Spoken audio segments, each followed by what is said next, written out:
بيبدأ الفيلم مع بنوتة صغيرة اسمها بيل، وبتكون على سطح مكان عالي علشان تأكل الحيوانات بتاعتها، وبتتفاجئ بحيوان صغير جاي على ريحة الأكل اللي بتقدمه، وساعتها بيصعب عليها وبتقرر تقدم له الأكل، وبتقول له ينضم ليهم، وبتعرفه بنفسها وبالحيوانات بتوعها كاتشر وفلافي، وبتقول له أنت كمان لازم يبقى ليك اسم زيهم، علشان كده أنا هسميك جولتن، وبتعرفه على المدينة بتاعتهم واللي اسمها فوجي بيرل، وبتقول له إن شعار المدينة بيقول لو عايز تبني مدينة لازم تعرف النبلاء عايشين فين. وبعد كده بتفرجوا على الأمير رونالد واللي خلاص قرب يبقى الملك علشان كبر وبقى في السن القانوني، والفترة اللي فاتت دي كان الوصي على الحكم السيد تريستان، وهو كان الملك لحد ما الأمير رونالد يكبر. بعد كده بتروح بيل هي والحيوانات بتاعتها علشان يجيبوا أكل، وبنشوف واحد من حراس المملكة اسمه كروبر وهو بيعمل فخ علشان لما بيل تيجي تاخد الأكل تقع فيه. هو اصلا ما يعرفش بيل، بس هو عايز يمسك الشخص اللي بيسرق الاكل منه على طول كده. المهم ان بتكون بيل اصلا شايفه الحفره اللي كروبر عاملها، وبتاخد الاكل وبتجري من غير ما تقع فيها، وبتكون بيل متنكره علشان محدش يعرف هي مين. وبعدها بنشوف السيد تريستان وهو في القلعه وقاعد يكلم نفسه، وبيقول انه كان حاكم المملكه دي لمده 15 سنه كامله لحد ما الامير كبر وبلغ السن القانوني، لكنه مش هيسمح ان حد ياخد الكرسي ده غيره، وبيخطط ازاي يخلص من الامير علشان المكان يفضى عليه ويبقى هو الملك لوحده بعد كده. وبيفضل كده لحد ما بيجي ميعاد الاحتفالات في القصر، وبتكون بيل عايزه تدخل علشان جوه فيه اكل كتير وحاجات حلوه، فبتتنكر برضه وبتغير شكلها والحراس بيعدوها، وبتدخل تتفرج على الفرقه اللي جايه تعمل عرض بمناسبه تتويج الملك. وبيكون من ضمن الفرقه دي واحد مهرج اسمه جاجلر، لكنه ما بيضحكش حد خالص، وبيفضل يقول قدام عمه واللي هو قائد الفرقة في نفس الوقت على الحاجات اللي هيعملها في العرض، لكن عمه بيقول له ان دي حاجات مش حلوة ومحدش هيضحك عليها، وخصوصا بقى لما بيطلع الدمية بتاعته اللي بيلبسها في ايده دي، وبيكون شايف انها بتضحك جدا، لكن عمه بيزعق له بيقول له اوعى تطلع الدمية دي انا بقول لك اهو، لان محدش بيضحك عليها. لكن بتكون بيل شايفة كل الكلام ده وبيعجبها اللي بيعمله جاجلر بالدمية وبتضحك، وجاجلر بيسمع صوتها وبيروح يشكرها وبيقول لها انا اول مرة حد يضحك على اللي انا بعمله ده، وبيتعرفوا على بعض هما الاتنين. وفي الوقت ده بتوصل السيدة إليانور عمة الأمير رونالد، وبتكون جاية علشان تقف معاه في يوم التتويج بتاعه، وبتقوله بالمناسبة دي لازم تعرف إن باباك الملك قبل ما يموت كان مخبي كنز، والكنز ده من حقك دلوقتي، بس الأول لازم تحل اللغز اللي على الكنز ده. وطبعا بيل بتسمع موضوع الكنز ده وبتكون عايزة تاخده، لكن لسوء حظها الحراس بيشوفوها وهي مستخبية وبيكونوا عايزين يقبضوا عليها، وبتطلع تجري منهم وبتتسلق اماكن في القلعه وهي مش عارفه رايحه فين. المهم انها تهرب لحد ما بتلاقي نفسها في معمل وفي مواد سحريه وكيميائيه، وبتفضل تتفرج هي والحيوانات بتاعتها، لكن جولتن بيوقع مواد على بعض من غير ما حد يعرف هما بيعملوا ايه اصلا. وفي الوقت ده بيسمعوا صوت السيد تريستان والامير رونالد وهم طالعين المعمل ده، فبتجري بيل تستخبى هي واللي معاها، وبيطلع السيد تريستان ومعاه الكلب بتاعه، وبيفضل يقول للامير ان النهارده يوم مميز علشان انت هتبقى الملك، بس في الاول لازم نشرب مشروب مع بعض. وبياخد من المكونات الكيميائيه اللي قدامه علشان يحط سم للامير في المشروب، وبيقول له وانت بتشرب خليني احكي لك حكايه. وبيقول له كان يا مكان زمان كان في طفل صغير، والطفل ده كان نفسه لما يكبر يبقى هو الملك، لكن بسبب ان الظروف ما ساعدتهوش قرر يعمل اي حاجه علشان يوصل لحلمه، وبسبب كده اتعلم السحر من المعلمه بتاعته، ولما كبر قرر يحط سم للملك واتهم الساحرة علشان الحراس يمسكوها هي وينفوها في الغابة الملعونة. بعد كده بقى الطريق فاضي قدامه وبقى هو حاكم المملكة لمدة 15 سنة كاملة، ولما الأمير كبر وبقى دوره علشان يبقى هو الملك كان لازم يخلص منه هو كمان. وبيبص للأمير وبيقول له إن دي تبقى حكايتي أنا، وبيعرف الأمير إن تريستان هو اللي قتل باباه، لكن مفعول التركيبة اللي الأمير شربها بتكون اشتغلت، وبيقع الأمير على الأرض وتريستان بيكون فاكر إنه كده مات. وفي الوقت ده بيسمع صوت بيل واللي معاها وبيقول لها أنا مش هخلي فيه شهود ورايا ولازم أقتلك، وبيفضل يطاردها علشان يمسكها، لكن بيل بتكون سريعة جدا ومش بيعرف يمسكها. بس المفاجأة إن الأمير ما ماتش ولا حاجة، ده تحول لفرخة مقطقطة، أيوة يعني نص فرخة ونص قطة. وبيعرف تريستان إن كده في حد لعب في التركيبات بتاعته والسم ما اشتغلش، لكن وهو بيحاول يمسك بيل بيطلع كروبر لأنه كان بيطارد بيل، وساعتها تريستان بيقوله امسك البنت دي بسرعة، هي اللي حولت الأمير للفرخة القطة دي. هو بيفضل كروبر يجري ورا بيل وبيل تجري، كروبر يجري وبيل تجري. هو الأمير الفرخة بعد ما تحول ما بقاش عارف يعمل ايه، فبيطلع يجري مع بيل وخلاص يعني. بعد كده بتقدر بيل تستخبى وتهرب من كروبر، وبتقول للأمير أنا موافقة أساعدك وأرجعك إنسان تاني، بس بشرط إنك تديني الكنز اللي عمتك قالت عليه. وفي الأول الأمير بيرفض وبيمشي، وهو طبعا مش بيتكلم دلوقتي بسبب إنه فرخة، بس حتى ما قالش كاك كاك يعني، ده بصلها كده ومشي وراح لعمته على أساس إنها تعرفه يعني بعد ما بقى فرخة. وعمته طبعا خافت منه وضربته، وساعتها رجع لبيل تاني وفهمت كده إنه وافق على العرض بتاعها. لكن بيل بتلاقي كروبر جاي عليها تاني، فبتسرق لبس أميرات من اللي كان في القصر وبتلبسه. ولما بيشوفها كروبر وبيسألها عن بنت بتجري من هنا، فبتقول له أنا أميرة يا ابني، أنت مش عارفني ولا إيه؟ فبيقول لها لا والله أنا آسف يا سمو الأميرة معرفش. وكروبر بيوشوش بيل وبيقول لها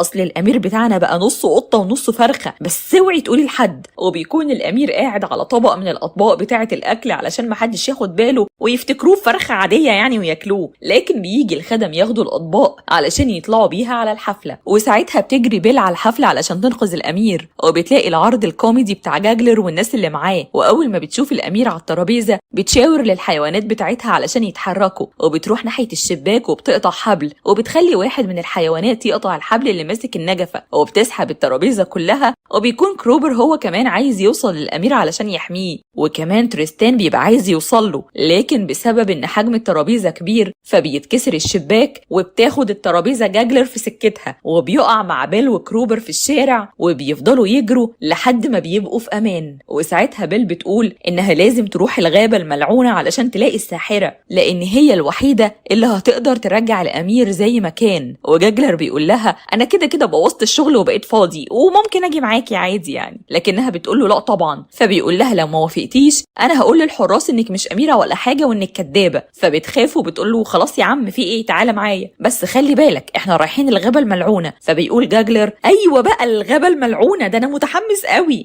بس بيقولها بصوت عالي شوية. فبيسمعهم كروبر وبيقول لهم المكان هناك خطر وانتم محتاجين حد يحميكوا، وخصوصا سمو الاميرة لان هو كل ده طبعا فاكرها اميرة. فبتقول له بيل انا عارفة يا كروبر ان حلمك انك تاخد لقب فارس، ولو جيت معايا على الغابة الملعونة وقدرنا ننقذ الامير ونرجعه زي ما كان انا هديك لقب الفروسية ده. وطبعا كروبر بيتحمس جدا جدا وبيقول لها انه موافق يروح معاها. وفعلا بيتحركوا هما التلاتة ومعاهم الحيوانات بتاعت بيل ومعاهم الامير الفرخة ده، وبيفضلوا بقى يعدوا من حقول وانهار واماكن كتير، وكل ده وبيل بتتعامل مع كروبر انها اميرة بجد. وكروبر بيكون مبسوط انه بيخدم سمو الاميرة بنفسه، وبيعمل لها تمثال صغير من الحجارة وبيديهولها هدية. وساعتها بيل ما بتردش عليه، ما هي اميرة بقى. لكن جاجلر بيتدخل وبيقول لها جرى يا بيل في ايه، انت صدقتي نفسك ولا ايه؟ انت هتعملي فيها اميرة، وحتى لو اميرة فمش من حقك تتكلمي مع الناس باسلوب وحش او تتجاهليهم بالشكل ده. وساعتها بتحس بيل بالذنب وبتعتذر لكروبر وبتقول له ان الهدية جميلة وبتشيل التمثال معاها. وفي الوقت ده بنشوف تريستان وهو بيدور على فريق من القتلة علشان يساعدوه في المهمة بتاعته، وهي انه يدور على الامير علشان يخلص منه. وطبعا بيدي الفريق ده فلوس كتير وبيديهم مواصفات بيل وكروبر وجاجلر. وبنشوف من الناحية التانية بيل وكروبر وجاجلر بعد ما قدروا يوصلوا للغابة أخيرا، وبيفضلوا يدوروا على المكان اللي فيه الساحرة لحد ما بيلاقوا أثار أقدام وبيعرفوا إنها كانت هنا. وساعتها بيشوفوها وهي طايرة على المقشة السحرية العجيبة بتاعتها، وبتقول لهم إن ده مش مكانكم وامشوا من هنا، وبتسيبهم وتطير. وطبعا جاجلر وكروبر بيكونوا خايفين ما عدا بيل اللي بتجري وراها لحد ما بتروح المخبأ السري بتاعها، وبتحاول تقنعها تساعدهم علشان تاخد حقها من تريستان اللي اتهمها زمان بقتل الملك وهي ما عملتش حاجة، وهي كده مش هتعرف تاخد حقها إلا لو الأمير رجع بشري مرة تانية. وبعد شوية بتوافق الساحرة وبتخرج بيل بسرعة علشان تفرح كروبر وجاجلر وتقول لهم إن الساحرة هتساعدهم أخيرا. والساحرة بتقول لهم إن في مكون سري محتاجينه، وهو حاجة كده من الحصان وحيد القرن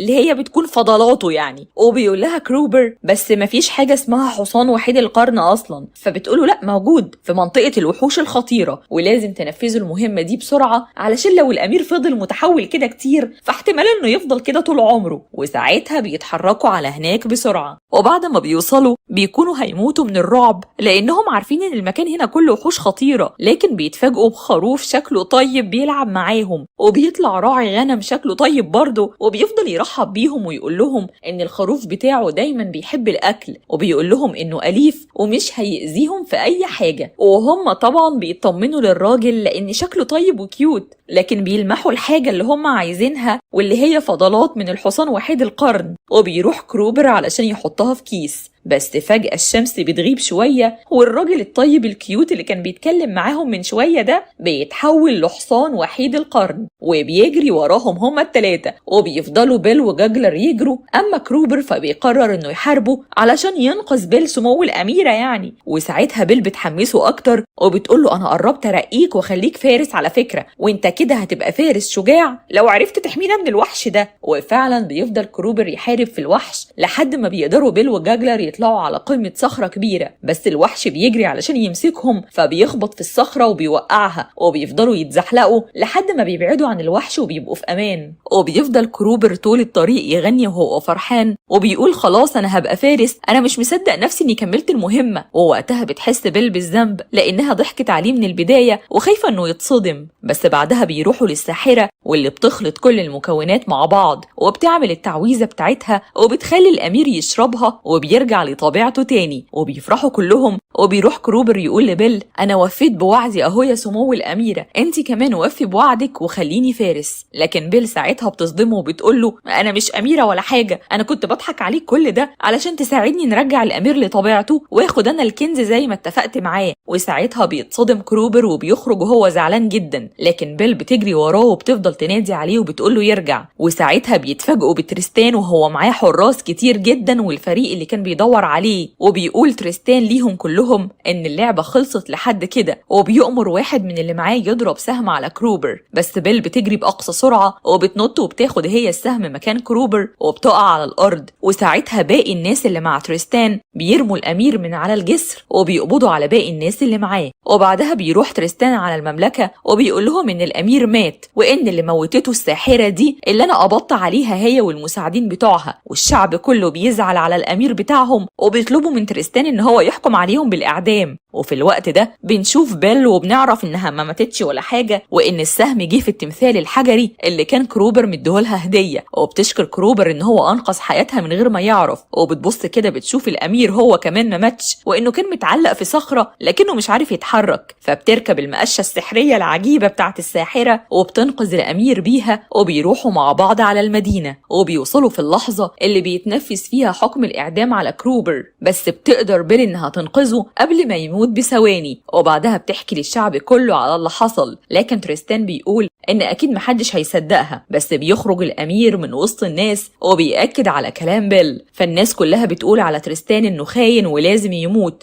فبيقول لهم ايه ده، بصوا اللي هناك ده، وفعلا بيبصوا كلهم الناحيه التانيه وبيطلع هو يجري. بعدها بيكون في انقسام في المملكه، وناس مع تريستان وناس مع الامير رونالد، وبتقوم معركه كبيره بينهم كلهم. وبيل بتفك اصحابها علشان يقاتلوا مع اهل المدينه، وبتطلع الساحره مع بيل على المعمل بتاع تريستان، لكنهم بيتفاجئوا ان تريستان بيدي الكلب بتاعه تركيبه سحريه بتخلي الكلب يتحول لتنين عملاق. وبتجري بيل بسرعه وبيجري وراها التنين اللي راكب عليه تريستان. اما الساحره فبتفضل في المعمل علشان تعمل وصفة مضادة للتنين ده. وبعد ما الساحرة بتخلص الوصفة بتطير على المقشة السحرية العجيبة وبترميها لبيل وبتقول لها ان التنين لازم يشرب من الوصفة دي علشان يرجع كلب تاني. وفي الوقت ده كروبر بيشوف بيل وهي التنين شايلها وبيعرف انها في خطر، فبيجيب بارود وبيحطه في مدفع وبيركب المدفع ده وبيطير علشان ينقذ بيل. وفعلا بينقذها في اخر لحظة قبل ما تقع على الارض. وبينزلوا على التمثال بتاع الملك بابا الأمير رونالد، وكروبر بياخد الوصفة السحرية من بيل علشان يحافظ عليها، لكن للأسف التنين بيقرب منهم وبيضرب كروبر بديله وبتقع التركيبة على الأرض بتتكسر. وبيحس كروبر إن هو السبب